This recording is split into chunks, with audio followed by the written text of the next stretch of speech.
Graphic audio. A movie in your mind.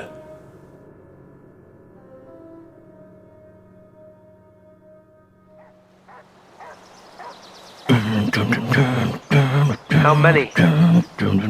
Speedball could barely stand still. That wasn't unusual. Ever since the accident in the lab, his body had become a barely controlled generator of highly volatile kinetic force bubbles. His teammates in the New Warriors were accustomed to his constant bouncing around, his inability to stay focused on anything for more than 90 seconds at a time. Earth to Speedball. You gonna answer my question, kid? Call me Robbie, Mr. Ashley. You know the rules. When you're mic'd and in the field, it's code names only. Speedball.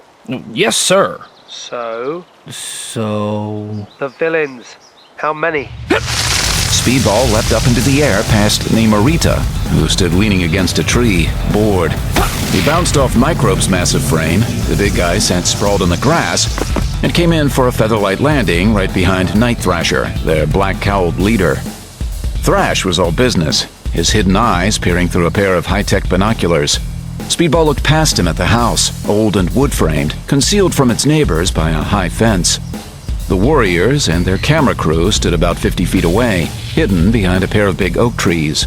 A trio of muscular men appeared in the doorway of the house, all dressed in casual clothes, jeans, work shirts. Speedball touched a button on his earpiece. 3 villains. 4 villains. Speedball squinted, managed to make out a muscular woman with dark hair. Oh, yeah. I see Cold Heart in the back, empty in the trash. Empty in the trash. Man, these guys are hardcore. Actually, they're all on the FBI's most wanted list. Cobalt Man, Speed Freak, Nitro, they all broke out of Rikers Island 3 months back. And they all got records as long as your arm. Microbe had shambled up behind them, all 350 pounds of him, dressed in green and white with a thick belt full of compartments. What's up? Thrasher motioned him to silence. Coldheart fought Spider-Man a couple of times. And get this, Speed Freak almost took down the Hulk. Thrasher lowered the binoculars. He what now? These guys sound out of our league. Out of your league, maybe, Lardo. Shut up, Bo. I told you not to call me that. Enough! What's the plan? Plan is you spend 5 more minutes in makeup, Nita. You think people want to see that big ugly zit on your chin? Namorita shot him the finger and turned away. Namorita was a blue-skinned beauty, an offshoot of the royal family of Atlantis, cousin or niece or something to Prince Namor, ruler of the undersea city. One time, Speedball had tried to get into her pants. She'd held his head underwater for 5 minutes. I don't know. I'm not sure we should do this. What? Think of the ratings, Thrash. We're dying here. 6 months we've been driving around the country looking for goofballs to fight, and the best we've managed was a bum with a spray can and a wooden leg. This could be the episode that really puts the New Warriors on the map. We beat these clowns, and everyone will stop bitching about Nova leaving the show and going back into space. Fernandez, the cameraman, stepped in. I just want to remind everybody that the crew's on shift for about another 20 minutes. After that, we go to time and a half. Okay, listen up, everyone. Thrasher held out a tablet computer, displaying profiles of the 4 villains. Nitro and Cobalt Man are the real threats here. Coldheart's a hand-to-hand expert. We should take her out from a distance if possible. Microbe leaned in until he was right next to Speedball's ear. Hey, Ball.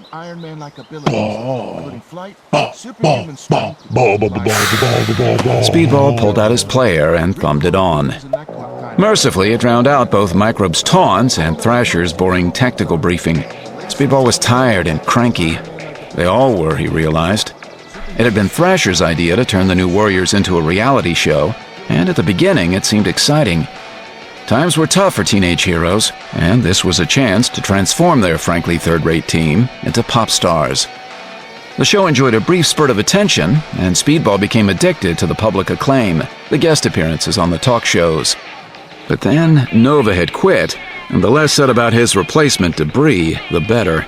She'd washed out after 2 episodes. As the season wore on, the strain of travel and constant reshoots had worn on all of their nerves, and the ratings took a sharp dive straight into the toilet. A second season looked really, really unlikely.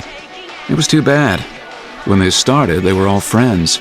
Ooh. Nita elbowed him in the ribs. What? We've been marked. Speedball looked over at the house, just as Coldheart turned to stare right at them.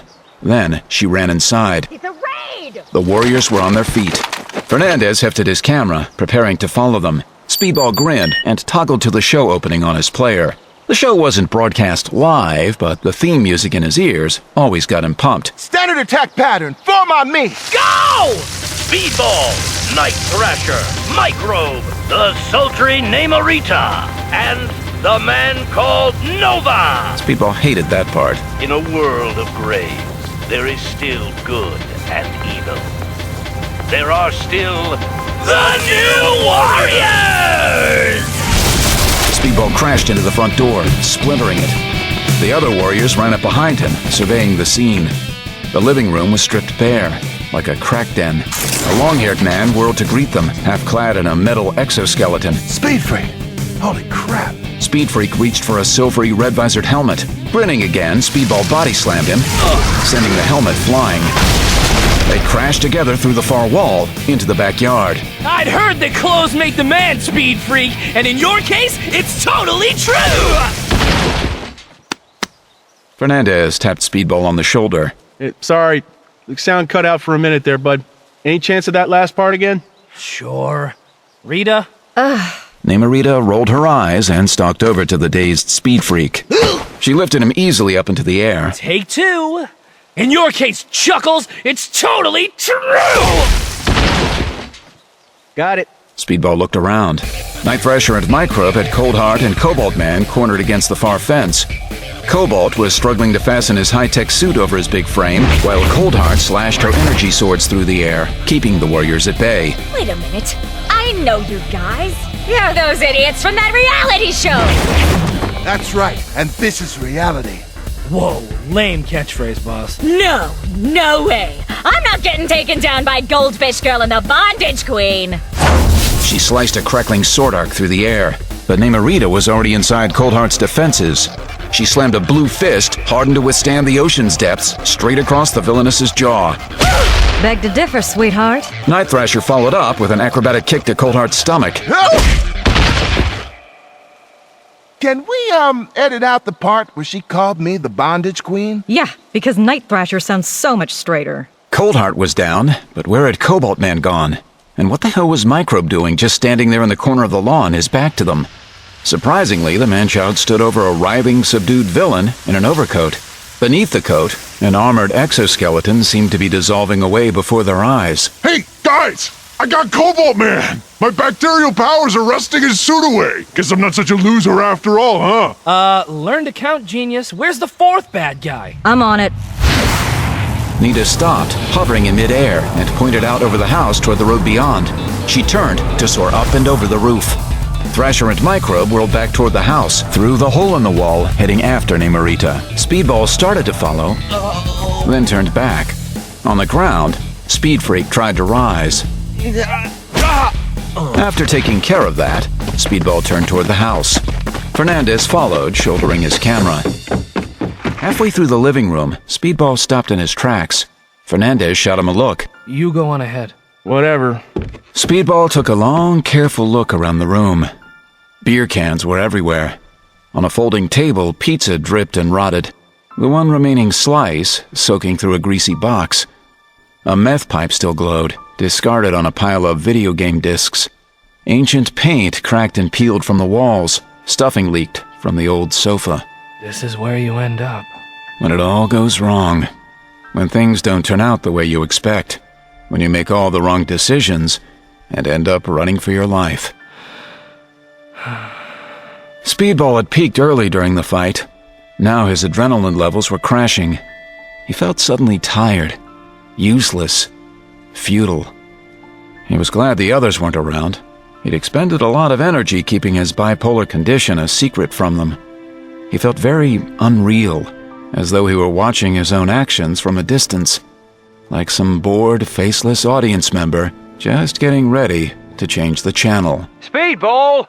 Kid, where are you? Do you want to miss the climax? No, I don't want to miss it. He bounded out through the shattered front door in a burst of kinetic energy. Across the road, a crowd of elementary school kids had gathered at the edge of a playground. Some of them held books, computers. One kid carried a baseball bat. Get back, kids! Night Thrasher and Microbe motioned firmly to the children, trying to herd them away. A small figure dashed across the street toward the school bus. A A purple and blue costume, long silver hair, cruel eyes that looked like they'd seen and done terrible things.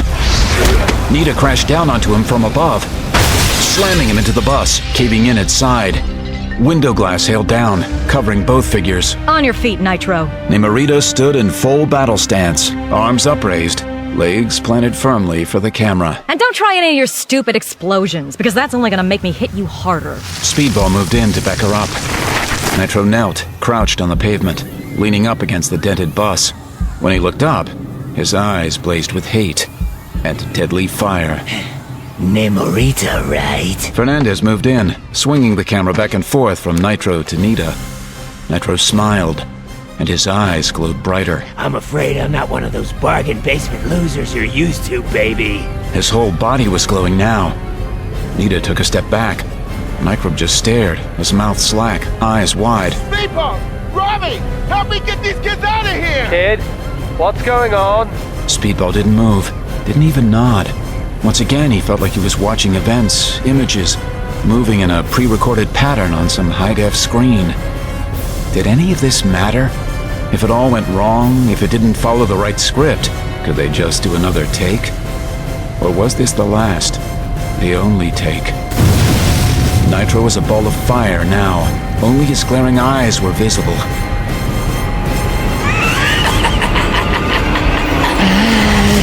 You're playing with the big boys now. The shockwave continued to spread outward, engulfing camera, cameraman, school bus, Night Thrasher, Microbe, the house, and the three villains sprawled in its backyard. The children. 859 residents of Stamford, Connecticut died that day. But Robbie Baldwin, the young hero called Speedball, never knew that. As Robbie's body boiled into vapor, as the kinetic energy inside him burst forth for the last time into the void, he was allowed one final thought. At least I won't have to get old.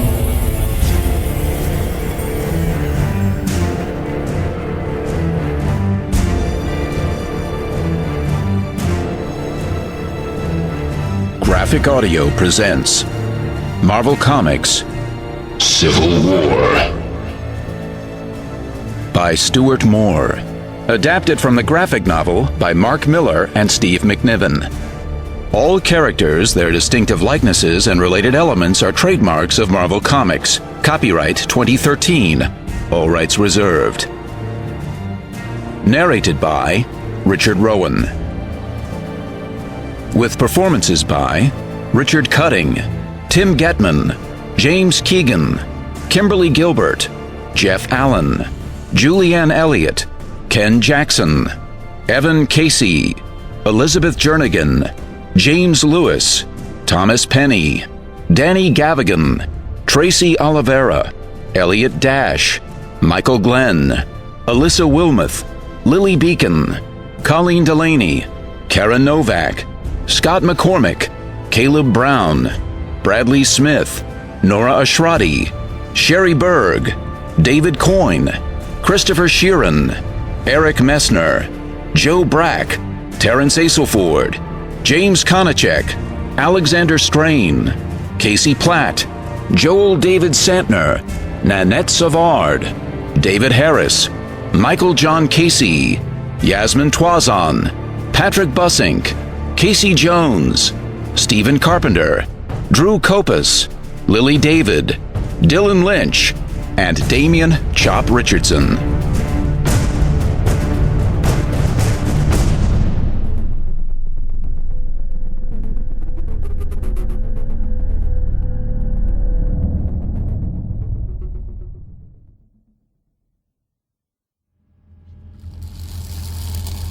Energy tingled across his skin, dancing along the millimeter-thick sheath covering his body. Wireless sensors reached out, touched matching circuits on boots, chest plate, leggings. Microprocessors winked to life. Armor plates snapped open, seeking out his body, locking into place, completing each circuit in turn. Gloves clicked onto fingers. The helmet came last, wafting easily into his hands. He lifted it onto his head and snapped the faceplate down. For the first light of dawn, Tony Stark rose up into the Manhattan sky. Avengers Tower dropped away below. Tony looked down, executed a vertical half-turn. The Manhattan skyline spiraled into view, majestic and sprawling. To the north, Central Park lay like a green blanket on a bed of gray. Southward, the tall tapering maze of Wall Street narrowed to a sharp point in the water. New York was home, and Tony loved it. A dozen indicator lights clamored for Tony's attention, but he ignored them. Let's see, where should I go for breakfast this morning? The Cloisters. Quick jaunt to the Vineyard. Oh, maybe a longer hop down to Boca. No. Today he was restless. Today would be different. Call Pepper Potts. The call went straight to voicemail. I'm ignoring you, Tony. Leave a message. Cancel my morning. Thanks, Doll. Pepper was never off duty. She'd be acting on his instructions within minutes. Tony banked sideways, cast a quick glance down at Central Park. Then he fired up his boot jets, and the invincible Iron Man shot out across the city over the East River. The phone messages light was winking, but Tony couldn't deal with that yet. He clicked the autopilot on, making sure the special FAA notification beacon was activated. He soared over LaGuardia Airport, banked left, and blinked twice at the RSS feed. Before his eyes, a menu of headlines appeared. More economic trouble in the European Union. He'd have to double-check his holdings later. Another Mideast war looked ready to break out, maybe as soon as today. Pepper had flagged a magazine feature on the Mexican subsidiary of Stark Enterprises. Tony would have to make sure Nunez, that division's COO, remembered the company's strict no-munitions policy. And the Senate Metahumans Investigations Committee was in the news again. That reminded Tony of another duty, so he clicked over to email. Scanned a couple hundred messages, charities, contracts, old friends, old supposed friends who wanted money, invitations, Avengers business, financial statements. There it was. Confirmation of his own testimony before the Metahumans Committee next week. That was an important one. There'd be no long-distance flight to blow off steam that day. The committee had been formed to investigate abuses of superhuman power and to recommend standards and regulations to govern the actions of metahumans. Like many congressional committees, it served largely to score political points for its members. But Tony had to admit that as the world had grown more dangerous, superpowered beings had become less and less popular among civilians. As the highest-profile Avenger with a publicly known identity, Tony felt a special obligation to make sure both sides of the issue were heard. Soon Tony was out over the ocean. It was all just waves now, massive, rolling, a pure, endless display of natural power. The sight calmed Tony, focused him. Slowly, the real source of his anxiety rose to the surface of his mind. Thor.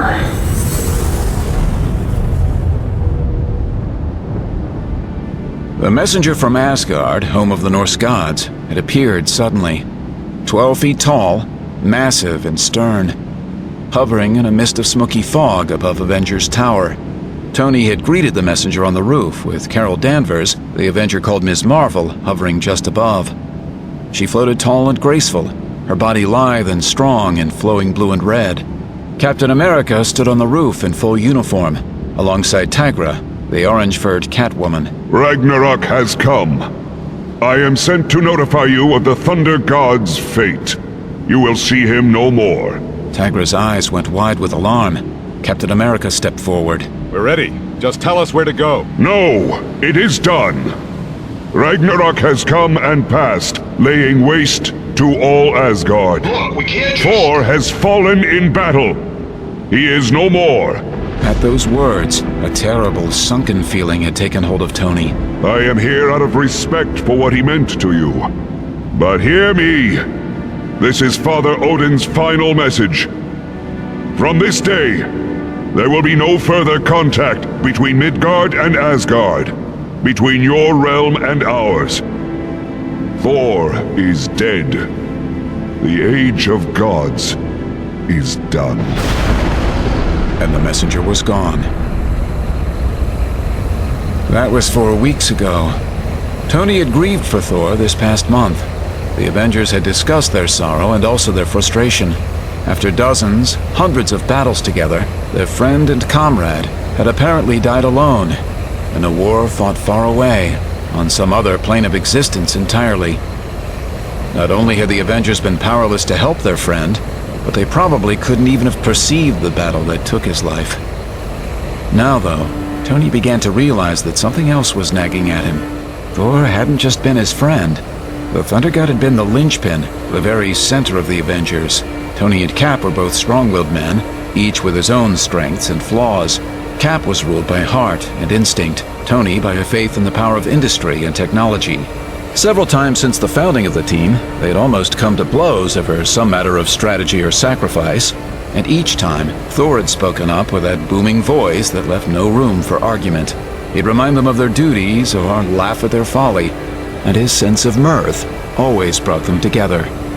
Or else he would just walk up behind and clap both men on the back, so hard it nearly fused Tony's armor to his skin. Tony had tried to reach out to Cap, but the super soldier had been very quiet these past weeks. Tony had a terrible feeling that Thor's death had driven some permanent wedge through the heart of the Avengers. Otherwise, things were going well. Stark Enterprises was flush with Homeland Security contracts, and if there was no one special woman in Tony's life right now, there were 4 or 5 incredibly hot ones. Overall, the last few years had been a very good time to be Tony Stark. And yet, he couldn't shake this dread, the feeling deep in his metal-sheathed heart that something profoundly horrible was about to happen. Happy Hogan. Morning, Hap. Mr. Stark, you need me to pick you up? Left upper arm microcontrollers experiencing failure. Do you wish to attempt diagnostic and self-repairs? Yes. Mr. Stark? Not this morning, Happy. I don't think you could bring the car around where I am. Another hotel room? Who is she this time? Avengers Tower priority call. Ring you later, Hap. Those microcontrollers were trouble. Tony had always had trouble with microcircuitry. The smaller his work got, the more likely it was to misfire. He should consult someone about it. Maybe Bill Foster. Before he'd become the hero called Goliath, Foster had specialized in miniaturization. Memo. Call Bill Foster tomorrow. Acknowledged. Take priority call. Would you like video? Yes. A nightmare apparition appeared before Tony, filling his field of vision. A glistening insect-like creature, gleaming metallic golden red, slim arms and legs crackling with electric power. Elongated gold lenses hid its eyes, lending it an air of inhuman malice. Its shape was vaguely human, except for the 4 additional metallic tentacles sprouting from its back, flicking back and forth in random jerky motions. Tony, you there? Peter Parker. Gave you a heart attack, huh? No, sorry, not funny. That's okay, Peter. I should recognize that suit. I built it after all. Just never seen anyone actually wearing it before. On Tony's video feed, Peter Parker, the Amazing Spider-Man, adopted a comical Vogue pose, metallic tentacles framing his face. Well, what do you think? It's you, baby. Tony double-checked the call origination info. It was Avengers Tower, all right. That explained the video capability. It also gave him a good idea of why Peter had called. Seriously, Tony, and you know me, I don't say seriously very often. This costume is da bomb. If I were you, I wouldn't say that very often either. Spider-Man tapped at the gold lenses. What's in these things anyway? Infrared and ultraviolet filters. Now, the earpiece has built-in fire police and emergency scanners, the mouth covering has carbon filters to keep out toxins, and there's a full GPS system built into the chest plate. Whew. I'll never get lost in the West Village again. What's with those diagonal cross streets anyway? Tony called up a detailed dossier on Peter, quickly scanning it. So, how's your aunt? Better, thanks. That heart attack turned out to be minor. Glad to hear it. Tony, I'm grateful as hell to you. You know I am. That old cloth suit I sewed when I was 15, it was looking pretty ragged. Well, I've also incorporated mesh webbing that should let you glide for short distances. Tony... The whole thing is made of heat-resistant Kevlar microfiber. Anything less than a medium-caliber shell won't even penetrate it. Tony, I'm not sure if I can accept. The suit is a gift, Peter. I know. I mean the other thing. I need you, Peter. Believe me, I'm flattered. I haven't heard that from too many girls lately. Well, you know, I might be able to help with that, too. Tony, I just don't think I can replace a god. So that was it. Tony paused, gathered his thoughts. I've never been much of a joiner, either. I'm just a friendly neighborhood Spider-Man. You guys operate on a whole other level. Peter, there's a lot going on right now. Have you heard of the Senate Metahumans Investigations Committee? No, but I already want to party with them. They're mulling over a number of measures that will have profound effects on the way you and I live our lives. The age of the lone wolf is ending, Peter. The whole world is your neighborhood now. If you want to carry on saving lives, helping people, using your gifts for the betterment of mankind, you're going to need a support structure. Spider-Man said nothing. His expression was unreadable behind the metal mesh facade. I have a strong team in the Avengers. Cap, Tigra, Ms. Marvel, Hawkeye, the Falcon, Goliath. Even Luke Cage is starting to fit in. But there's no one else who thinks the way I do, who understands science and technology, and who always has one eye on the future. All I do these days is worry about the future. Peter, I'm not asking you to replace Thor. No one could do that. But I need your raw strength, and I need your sharp mind. You're a crucial part of Project Avenger now. Full medical? Better than that Obamacare you're on now. Okay. Then I'm in. Excellent. I'll be home in 3 hours. Celebratory drink at the tower, say 2 p.m.? A club soda, of course. You know me well. Peter, I'm having a little satellite trouble. See you this afternoon? Satellite trouble? Where are you anyway? You wouldn't believe me. Everything okay? A little trouble with the new microcontrollers in my armor. Never mind. I'm fine. Good. Well, thanks. Again. We're going to do great things, Peter. Thank you. Tony severed the connection.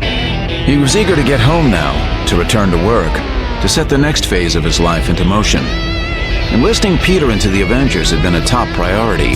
Tony genuinely liked the young man, and he hadn't been lying when he'd flattered Peter's scientific ability and quick mind. He found himself looking forward to mentoring Peter. But there was another factor he hadn't brought up. Tony wasn't just interested in Peter Parker, science prodigy. As Spider-Man, Peter was one of the most powerful metahumans currently roaming the planet. That made him a resource to be tapped, and a potential danger to be watched, too. Better to keep him close. Tony glanced down at the Pacific Ocean, watching as the tiny islands of Hawaii appeared. He slowed briefly, picturing himself on a hotel deck with a virgin colada in hand, beautiful women glistening as they splashed and strode from the water. Nope, not today.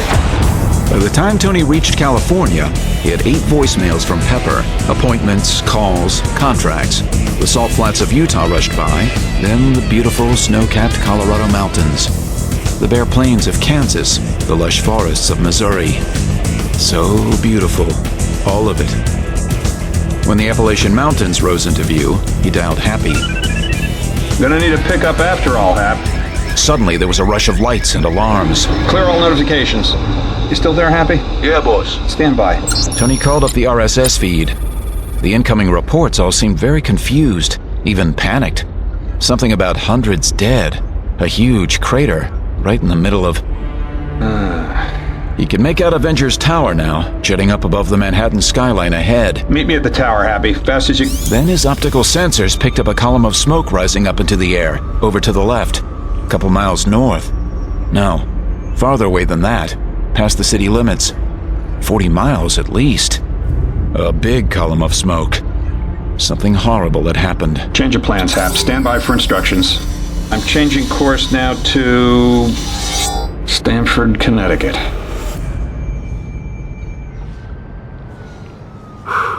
This is a hell of a first mission as an Avenger. The smoke had thinned out now, but a dull artificial haze blanketed the whole city. The lenses in Spider-Man's new costume could probably analyze that fog's composition, but somehow he didn't really want to know. He knew he needed to be here, but Tony wasn't answering his calls, and as embarrassing as it sounded, he didn't know how to reach anyone else in the Avengers. So he'd hopped a ride on a northbound truck, and when traffic slowed to a stop, he'd hoofed it the last 3 miles. An Avengers Quinjet went by overhead, heading toward Ground Zero. Spider-Man raised his arm, shot a strand of webbing up to wrap around a lamppost, and set off after his new teammates. Half a mile out, a line of police barricades blocked the main road. My God. Beyond, Spider-Man saw devastation. Collapsed buildings, flashing emergency vehicles, shards of cloth wafting down rubble-strewn streets. Cops managing frantic civilians, desperate for news of their loved ones. Just outside the barricade, a small crowd had gathered, pointing upward. An old 4-story library building, topped with an ornate cupola, creaked and tottered. Spider-Man focused his lenses and spotted the cause, a shard of concrete projecting from one wall, apparently flung there from all the way inside the disaster zone. But that wasn't what the crowd was staring at. Along the side of the cupola near the top of the building crept the deep red form of Daredevil, the man without fear. Spider-Man tensed and leapt. He almost overshot. The muscle augmenters in the new suit had kicked in automatically, but he pivoted in midair and in less than a second touched down softly on the outer wall. His fingers clung easily, spider style, to the brick facade. If Daredevil was startled, he didn't show it. His radar sense had probably warned him. Peter, is that you? In the flesh, Matt. Spider-Man tapped a finger against his metallic eye lens. And, steel, I guess. Beneath them, the building lurched. There's a kid trapped inside. Back me up. Always. Daredevil grabbed at a window latch, tried to pull it open. I got it. Concentrating, Spider-Man reached out with one of the tentacles protruding from his costume's back. Where'd you get the suit? Fella named Anthony Stark built it for me. Perhaps you've heard of him? Daredevil frowned, his mouth grim beneath his red cowl. Then he turned and dove into the building. Spider-Man shrugged and followed. The office was bare, quiet. No power. Computers sat dark on a pair of paper-strewn desks. You know where this kid is? But Daredevil was concentrating, sending his radar sense fanning out through the floor. He pointed toward the door. Matt, how you doing anyway? I know that whole identity thing's been a strain for you. Daredevil didn't answer right away.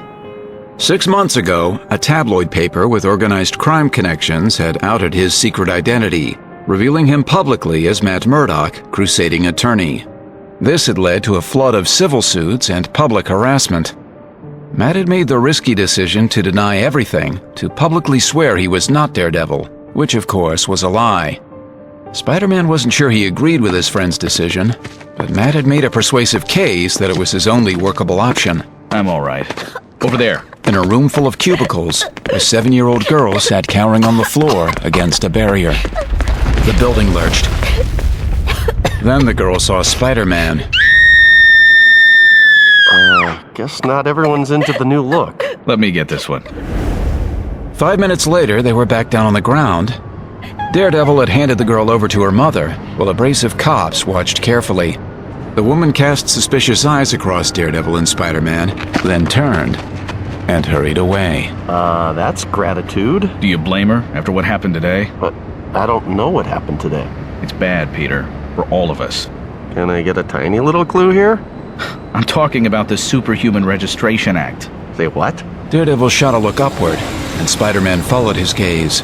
The red and gold figure of Iron Man streaked by, headed for Ground Zero. Ask your new BFF. When Spider-Man looked down, Matt was gone. Swinging over the barricade had proved no problem.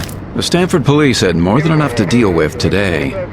Inside the barricade, the streets had turned quickly to chaos. Some houses had collapsed inward, others lay fallen under piles of rubble. Emergency crews bustled all around, transferring the dead and injured to ambulances, or where the roads were too rough, to hastily outfitted jeeps. And the sky was filled with ash, with a gray haze. The sun shone through weakly, casting no shadows, a dull red orb barely visible through the cloud of dust. The Falcon, a muscular black man costumed in red and white, fluttered downward a block away. Spidey followed his descent and spotted Captain America in full costume speaking with a couple of medics. Cap and the Falcon had been partners off and on for years. They exchanged a few terse words Spider-Man was too far away to hear, and then set off at a run toward a still-smoking house. Cap! Captain America turned, squinted at Spider-Man, and flashed him a quick frown. Then he turned and resumed course for the burning building. What was that about? He raised his hand to fire off a web line, planning to follow Cap and the Falcon. Hey, you an Avenger? A rescue worker had lowered his breathing mask. He looked exhausted. Yeah, I guess I am. We could use some help. He pointed to a collapsed pile of stone, the remains of an old city administrative building. Motion detectors are picking something up 20 feet down, but we don't got our diggers here yet. I got it. Spider-Man leapt through the air. Clear little space, guys. Time to give his new suit a workout. And then he was digging, using his tentacles to clear away stone and mortar, the splintered remains of desks, walls, collapsed ceilings. He reached ground level and kept burrowing, down into the building's basement, then its sub-basement. Climbing down carefully, he steadied himself with web braces and swept the tentacles around to clear debris and punch through layers of flooring. In the old days, he would have had to do this the hard way, lifting ceilings with his webbing and forcing his way through blocked passageways using muscle power alone. This seemed easier, more natural even. Almost before Spider-Man knew it, the rescue workers had followed him down on grappling ropes. When they'd located all 5 survivors, they rigged up rescue pulleys and began lifting the injured out. The civilians had inhaled a lot of dust. One had a broken leg, but they would all survive. Peter crawled back up to ground level, and 2 other figures were applauding with the rescue workers. Tigra, the cat-like werewoman, and Luke Cage, Power Man. Tigra reached out her arms and half-hugged, half-hoisted Spider-Man up out of the building. Her furry body was warm and muscular. Her bikini costume barely covered her at all. She held Spidey close, just a little too long. Welcome to the Avengers. She smiled, running flirty eyes down Spider-Man's thin frame. About time we got some hot guys in this group. Thanks. Wish it was under less horrifically apocalyptic circumstances. You know, the Avengers saved my life. After my transformation, Cap and Iron Man... If I hadn't had this team for support, I don't know what would have happened to me. Cage, a working-class hero from Harlem, wore dirty jeans, a black muscle shirt, and shades that hid his eyes.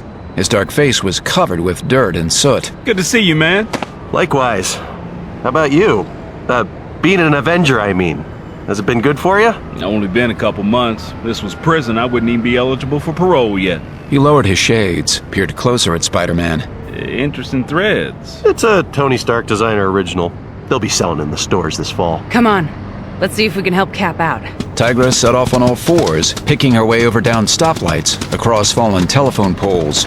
Cage gave Spider-Man a quick nod, and together they followed. Straight ahead, a single freestanding brick building still raged with fire. Goliath, the latest in a long line of size-changing heroes, stood 20 feet high, picking debris off the roof. He reached down and grabbed a loose chunk of tar. He threw it high into the air, and Ms. Marvel swooped down under it. She fired off a blast of radiant energy, incinerating the roof chunk instantly. Is that a firehouse on fire? Former firehouse. Falcon swooped in for a landing in front of them. Now it's condos. Well, now it's a disaster area. Cage stepped forward, giving Falcon a half hug. The 2 had grown up in the same neighborhood. Cap's inside. Straight up. Said to hang tight out here. A middle-aged man stumbled out of the building and dropped to his knees. Falcon rose up into the air and whistled, and a pair of medics came running. Got 2 kids here! Hawkeye, the marksman, followed the man out of the building, balancing 2 small children on his wiry arms. His purple costume was singed and torn. One of his quiver straps had been burned clear away. We got Hawkeye deposited the kids in the medic's hands and staggered. Above, Goliath picked another piece off the roof. Gas fire! It's still burning! Falcon landed next to Hawkeye and led him over to the others. Good work, Hawk. Where's Cap?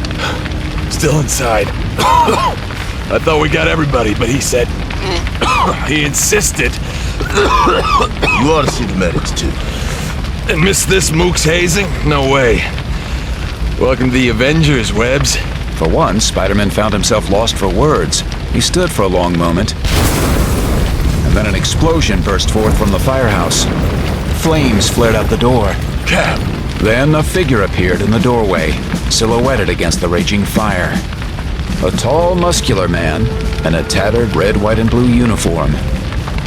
Captain America, the living legend of World War II, took one careful step after another out of the inferno, carrying an unconscious woman in his strong arms. Medics swarmed around him and took his burden from him. 3rd-degree burns, but she's still alive. Get her into the Jeep. Cage, Falcon, and Hawkeye followed Tigra toward the building. I'm fine. Cap waved them off.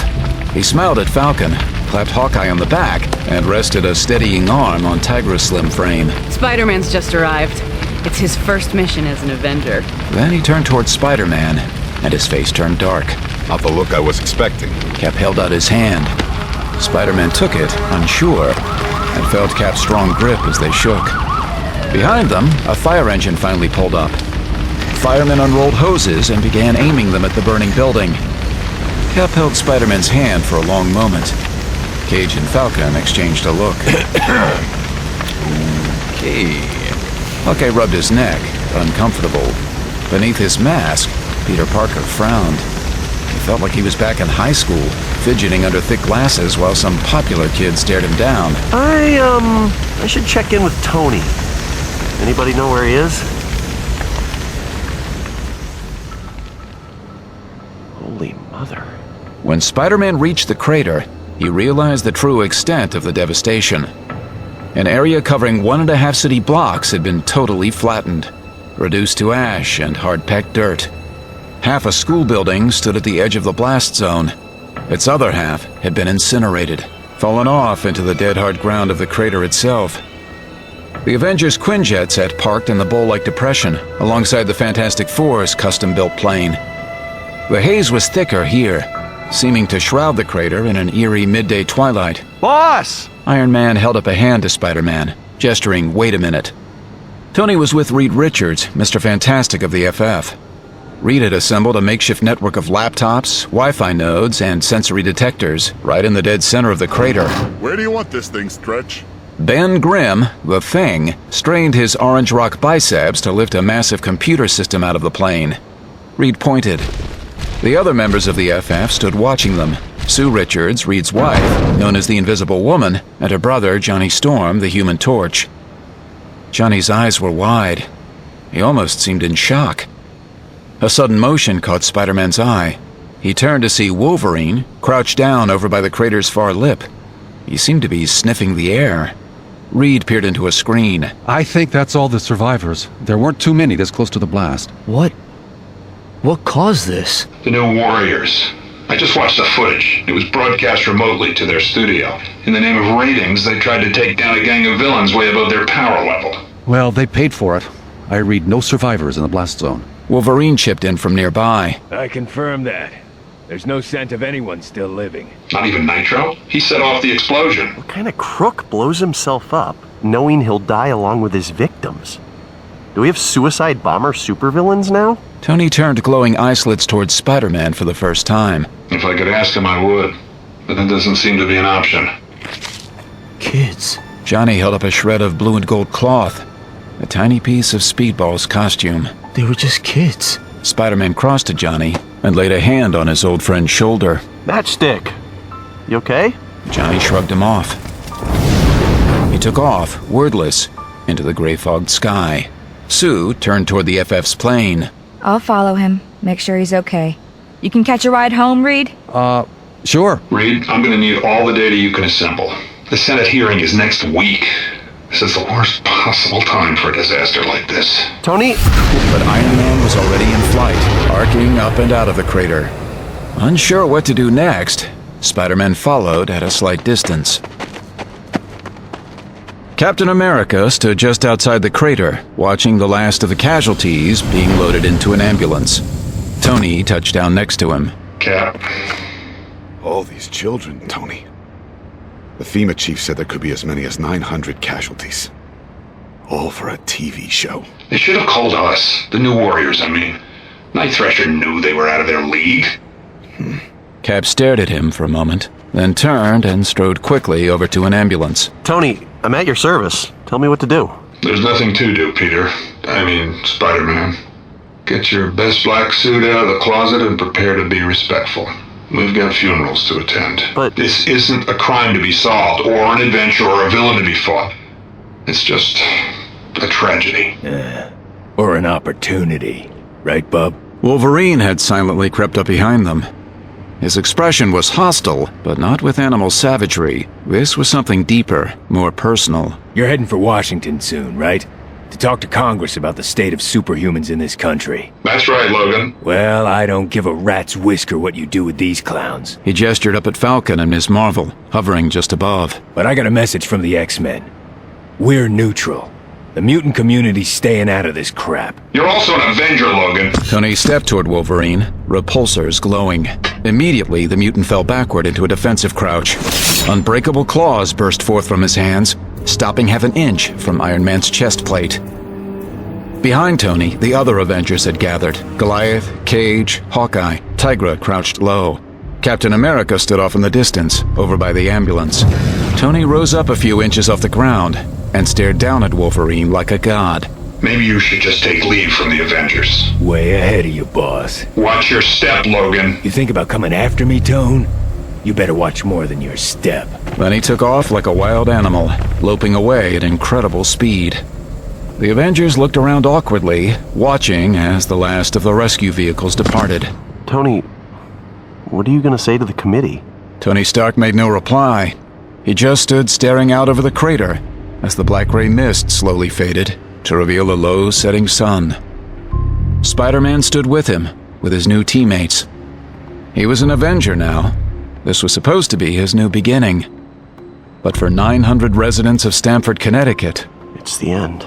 Tony turned sharply toward him. For a moment, Spider-Man had the crazy idea that Tony was about to snap at him. But the armored Avenger just looked upward, activated his boot jets, and took off into the blood-red sky.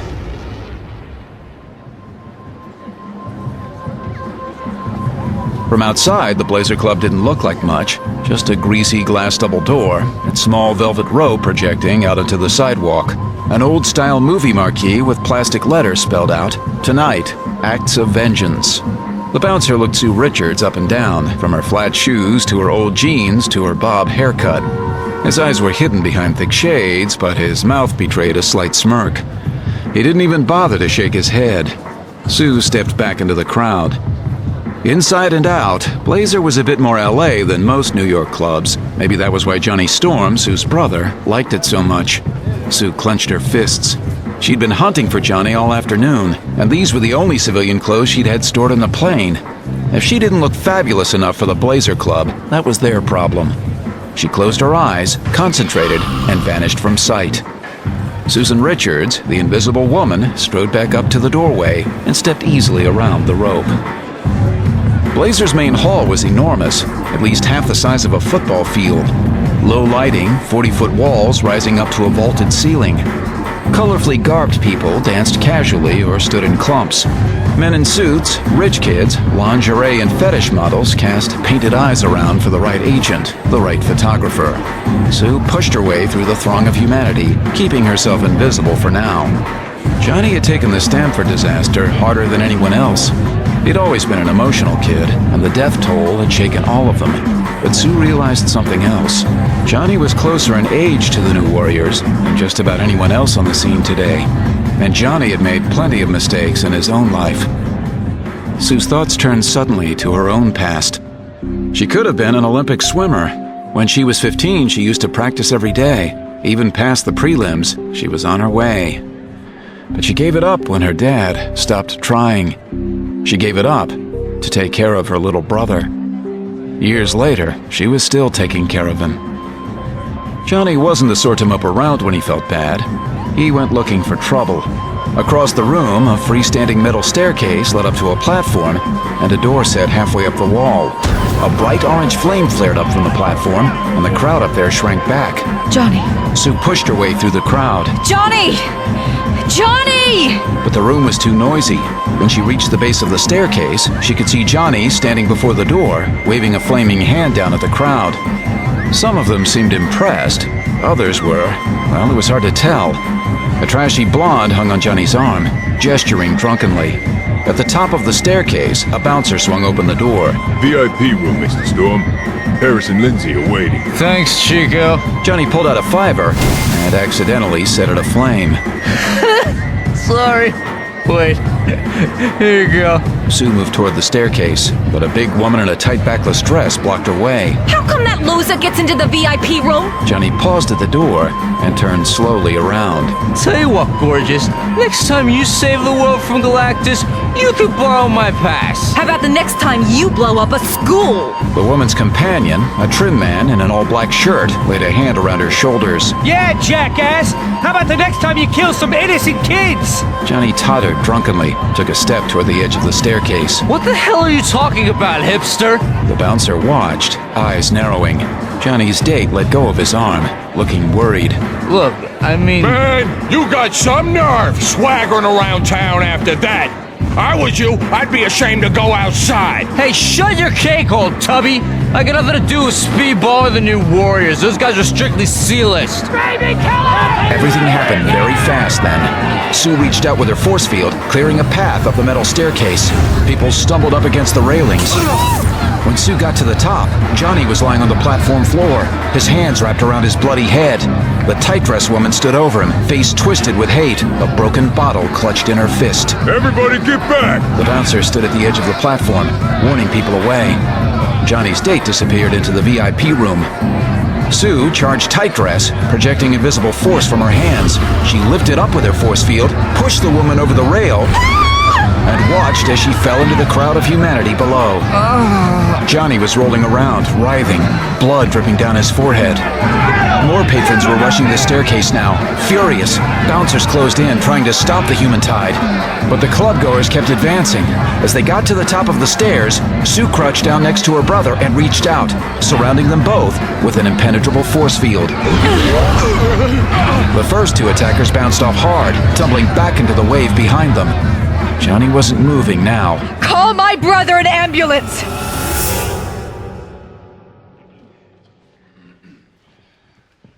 First of all, I'd like to thank you all for coming. It means a lot to me, and most of all to your friends, neighbors, and family who lost loved ones in yesterday's utterly avoidable tragedy. At times like this, Tony Stark looked down at the screen of his smartphone. Subject, Henry Pym. Aliases, Ant-Man, Giant Man, Yellow Jacket. Group affiliation, Avengers, former. Powers, assorted size-changing abilities, flight, stinger weapons. Power type, artificial. Current location, New York, New York. Tony called up the on-screen keyboard, jotted a note. Retired, harmless. Subject, Robert Reynolds. Aliases, Sentry. Group affiliation, Avengers, occasional. Powers, extreme strength and vulnerability and unknown other capabilities. Power type, inborn. Current location, unknown. Tony frowned, wrote, potential trouble. Find and recruit. At the front of the church, the minister looked down, removing his glasses. that said, in our grief... Subject, Robert Bruce Banner. Aliases, The Hulk. Group affiliation, none. Powers, anger-fueled strength. No measurable limit. Current location, exiled to deep space.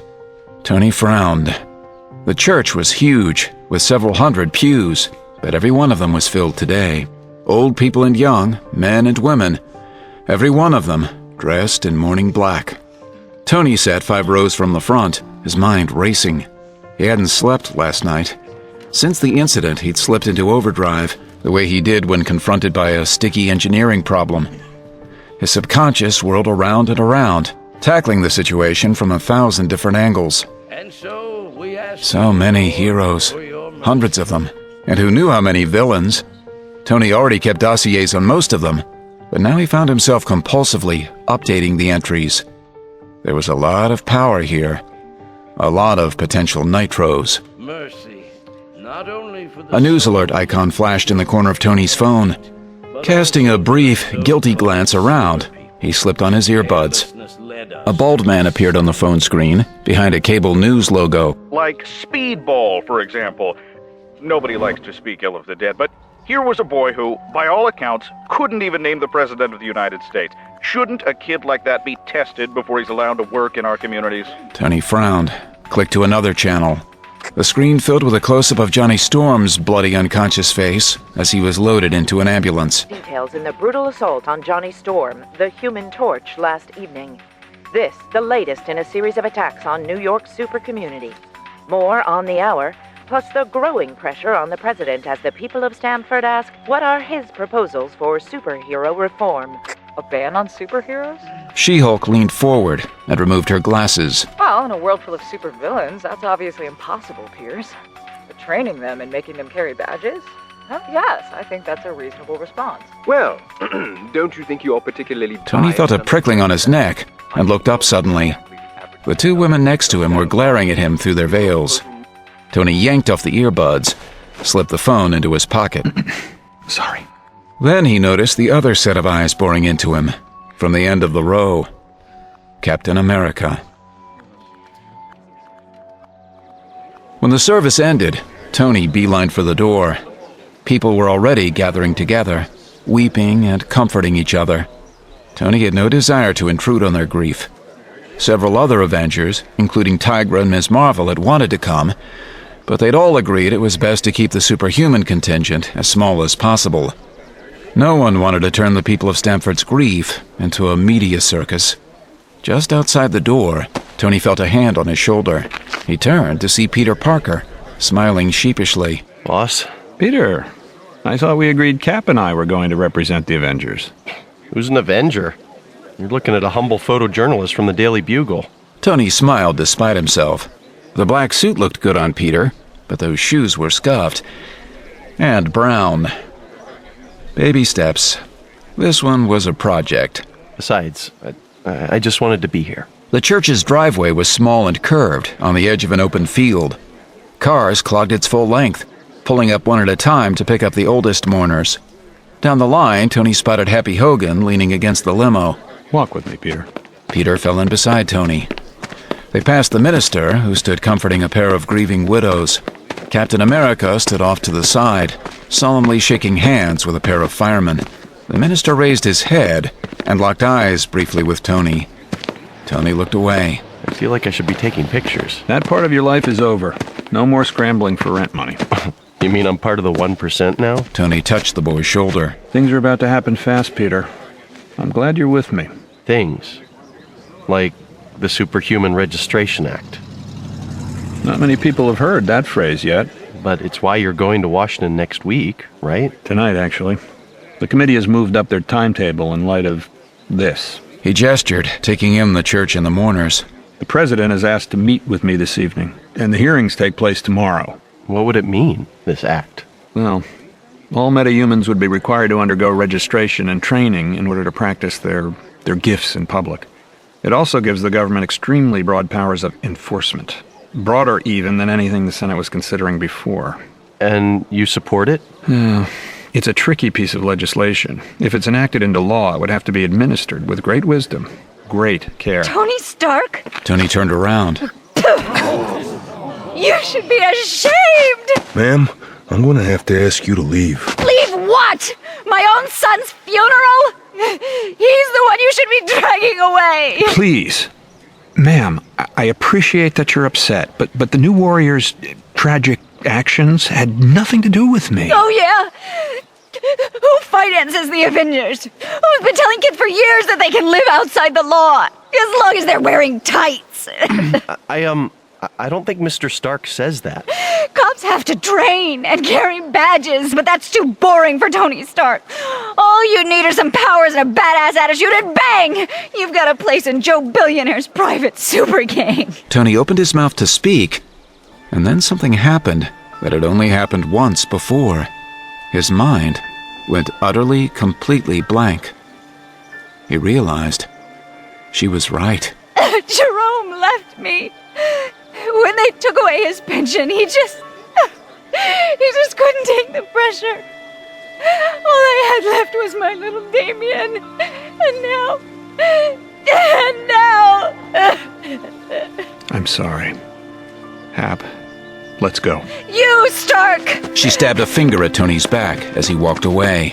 You fund this sickness with your billions! My Damien's blood is... It's on your hands!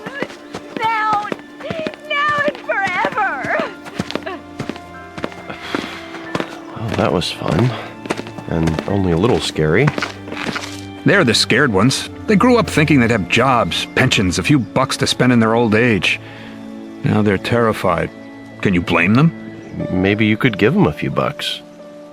Maybe I can do more than that. Happy yanked open the limo door. Tony paused for a moment, fixed his gaze on Peter's questioning eyes. I can make them safe. Peter nodded slowly. Understanding passed between them. And suddenly, Tony was alone. Alone in the dark, quiet limo, walled off by metal and glass from the sea of grief outside. Just a billionaire and his private thoughts, dark and heavy. Home, boss? Straight to the airport, Hap. Tony peered out the tinted window at the dark-suited mourners. I know what I have to do.